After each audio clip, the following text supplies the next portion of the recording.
മുൻവിരോധത്തെ തുടർന്ന് യുവാവിനെ കൊലപ്പെടുത്താൻ ശ്രമം. ഒളിവിൽ കഴിഞ്ഞ കാപ്പ കേസ് പ്രതി പിടിയിൽ. കിളികല്ലൂർ എല്ലുവിള ശാന്തിഭവനം വീട്ടിൽ പ്രശാന്താണ് കൊട്ടിയം പോലീസിന്റെ പിടിയിലായത്. 6 പ്രതികൾ ഉൾപ്പെട്ട കേസിലെ 5ാം പ്രതിയാണ് പിടിയിലായ പ്രശാന്ത്. നിരവധി ക്രിമിനൽ കേസുകളിൽ പ്രതിയായ ഇയാൾക്കെതിരെ കാപ്പ നിയമപ്രകാരം മുമ്പ് കരുതൽ തടങ്കൽ അടക്കമുള്ള നിയമ നടപടികൾ സ്വീകരിച്ചിട്ടുള്ളതാണ്. മുൻവിരോധത്തെ തുടർന്ന് കല്ലുവെട്ടാംകുഴി സ്വദേശി അഭിരാമിനെ സംഘം ചേർന്ന് മർദ്ദിച്ച് കൊലപ്പെടുത്താൻ ശ്രമിച്ച കുറ്റത്തിനാണ് ഇയാൾ പിടിയിലായത്.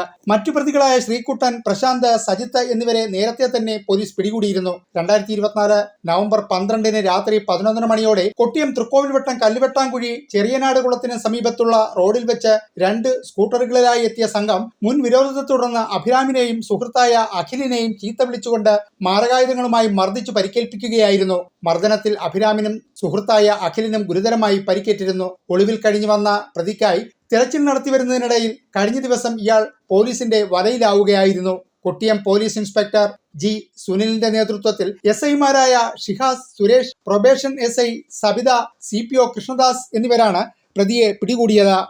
News bureau, Kottiyam.